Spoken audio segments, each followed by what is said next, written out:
anniversary there in Kona during Ultraman this past month, or in November.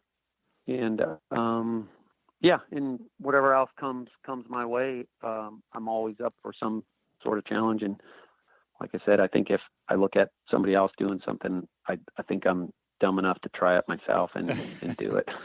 Well, Jack, my listeners know I'm crazy enough to run these Spartan races. So nobody's going to be surprised that I'm asking you about your running accomplishments, because, I'm like you in the sense that, hey, if that guy can do it, I can do it too. And I'm glad to have you on the line with that, because what is it that gives us that mental strength to look at somebody and say, well, if they can do it, I can do it? Because not everybody's like that. And I'm fascinated and baffled by people that don't have that don't think that way, but I want to understand it more. But I think more importantly, I want to help encourage people to know that the human body is capable of amazing things.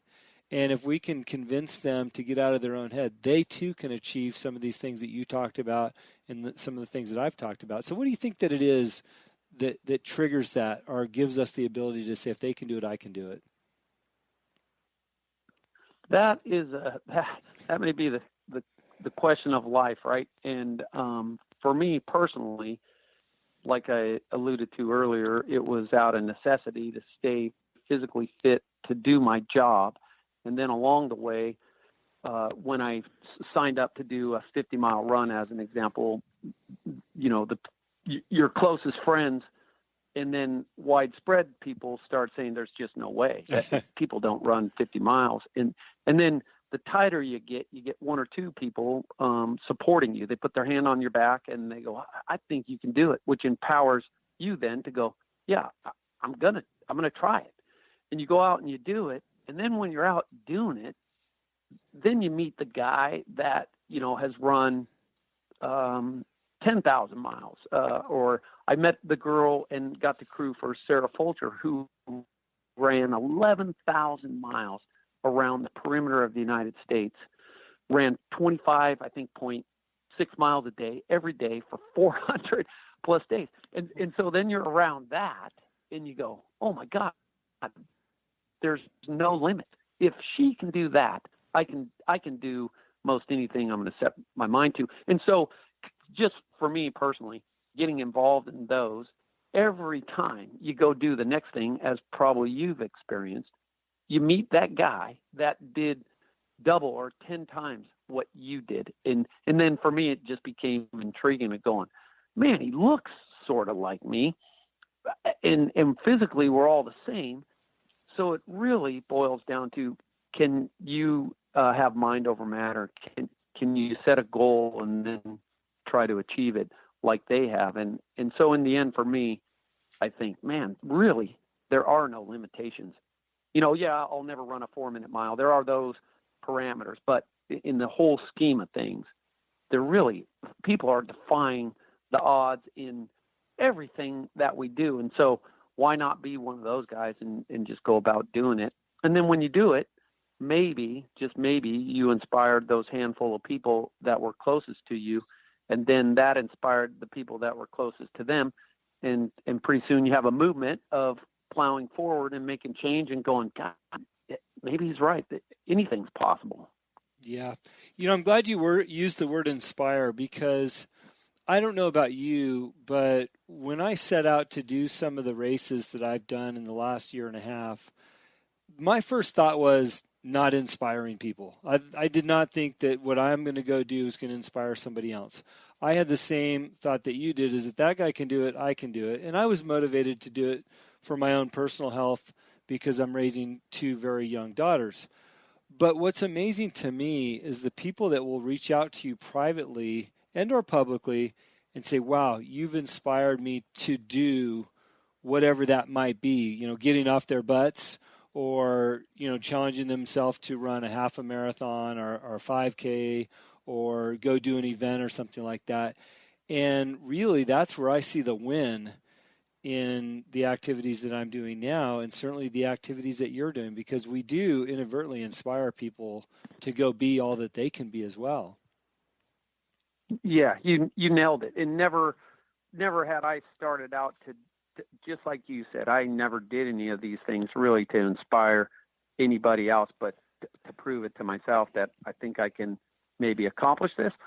But as we go through life, and in like my position as a fire captain in the fire service, leadership becomes huge, and trying to mentor the future, right? Because how I've said a few times, this is our world. Well, yeah, I want this world to be as good as it can possibly be. And how can that be? We need to fill it with good people that are willing to go that extra mile, work hard, have a great work ethic, and accomplish great things, both through physical fitness and through careers and academics and all that kind of stuff. So I think it's just one component of life is putting yourself out there, just like you do in the Spartan races. How many people, your daughter specifically, your spouse, that go, oh my God, yeah, he's doing it again. And indirectly, you've inspired them to do better in life, which makes the world better, right? Yeah. On the show that I had last week with Alan Stein Jr., who's a performance coach for the top basketball players in the United States, just an incredible human being. But we talked a lot about some of the cliches that are out there, and this conversation almost begs a reaffirmation that, cliches are there for a reason, because they've been said due to the fact that they work. What you believe is what you will achieve. Put in a hard day's work. All these cliches, they actually work. And I think in our circumstance, when it comes to running long distance races, our bike rides, when you look at those cliches that are associated with our sports, it's because they work. And I don't want people to pass these cliches off as just another term that's out there. But if they really focus on it and they put an effort towards that they too can have some success in what they're trying to attempt to do. Absolutely. And great observation on your part, because the world is full of cliches and, stuff that people pin to the refrigerator and stuff. But if you really, truly, like you just said, take it to heart and try to fulfill that cliche, then you do validate the history and your own personal being. So yeah, good observation. That's a great one. Yeah. Hey, look, I know our time's going by really fast, and I love a good-hearted conversation. I want to make sure we touch on the charity fundraising ride that you do each year for your brother. Can you tell us a little bit about that and why it was started and where you guys are at now within that event? Yeah. So 14 years ago, my brother was tragically killed in a car accident. And being a firefighter, I heard the whole call go down, not knowing that it was my brother. And then, the future thereafter surrounding his death and funeral and all that kind of stuff. I went out on my bike because that's what I do, is ride a lot. And I just wanted to go suffer. I rode from my house down near went to the crash site, and then I set off to ride these really hard climbs in our local mountains on a road bike. And at the end of the day, it was so hard and it was so miserable, and I was crying a lot, and I was wallowing as I get emotional telling the story. And I remember coming up my street, wallowing in misery and thinking, man, my brother would be so ashamed of me as a person to be wallowing like this. It was almost self-centered. And so by the time I rolled into my driveway, I go, man, I got to turn this into something good. This day, November 3rd, sucks. And, but it would be a disservice to my brother. My brother was a great man. And, so that point forward, I tried to turn it into a charity ride. In your podcast, yes is the answer. I met a bunch of no's for 4 years. I went to Amgen, where my brother worked, and they had at the time, the country's biggest cycling club. And they said no. I'm like, oh, come on, it'll be a good thing. And I couldn't ever get anybody to say yes to doing it. And then finally, my assistant coach in youth track, his son had cancer. And I go, oh, hey, I'll do that ride, and I'll put an email out to 10 of my friends, and I'll ask them to pay me $100 and come ride with me that day. And at the end of the day, we'll ride over to Roy's house and hand him $1,000 that he can use for gas money, hotel, going down to Children's Hospital. And so I sent the email out, and in 3 weeks, it blossomed to the day that we had it. 150 riders showed up. Wow. And we raised almost $15,000. And the next day, my daughter and I put the money in a backpack, rode my bike over to his house here in Newbury Park, and I knocked on the door. He opened it up, and I came in, and we dumped almost $15,000, cash, checks, pennies on his floor. I said, hey, Roy, we raised this money yesterday for your son, and you can use the money any way you want. There's no strings attached. You don't have to answer to anybody. And so that started it. And then at that same time, I went, wow, it would be so cool to be able to raise $1 million and give $1 million away to people that are facing life-threatening illness. And so embarked on this journey. We established a foundation, nonprofit foundation, the Michael P. Nosco Foundation.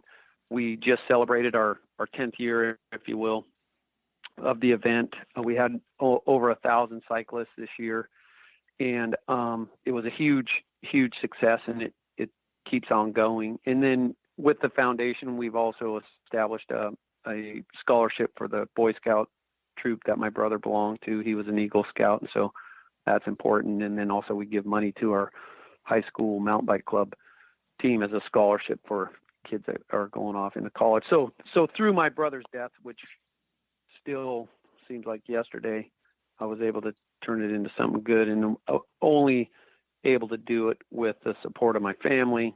And like I talked about a lot, that core group of people that you have with their hand on your back that say yes.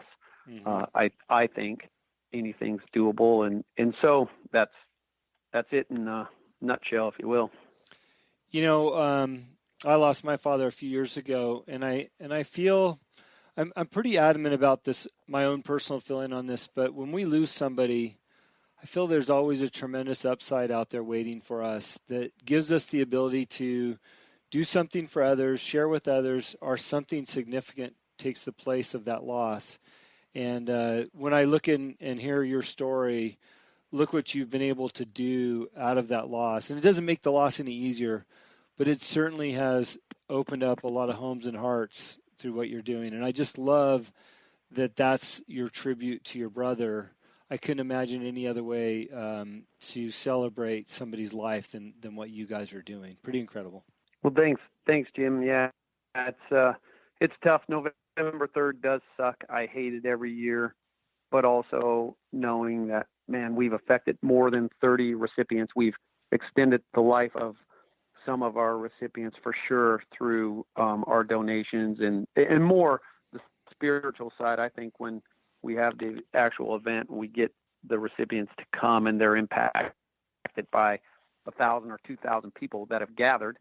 The ride is free, so I don't even solicit to try to get money from anybody, but we've designed it, you get a custom kit if you donate $200. And so kind of that aspect of it is pretty cool, because I don't even advertise. It's just word of mouth. We have a website, but I really don't go out of my way. I'm not a sales guy. And so the community has really embraced this, and ultimately helps me every November 3rd memorialize my brother and know that we're doing something good in our own community and the surrounding communities, and then the recipients benefit the most. So it's pretty cool. Yeah, no, it's awesome. Well, look, I know we both have a hard cutoff time here today, and I really appreciate you sharing your story. I've been wanting to have somebody from the fire department on the line, really because the work that you guys do and the service that you provide, I just think that you're a special group of individuals. And I've had the pleasure to know many firefighters in my life, and there's several in my life today. And I appreciate you sharing that story. As well as for my listeners, I want you to know that that Jack is a badass. You kind of briefly went through some of your accomplishments as a runner and as an athlete, and I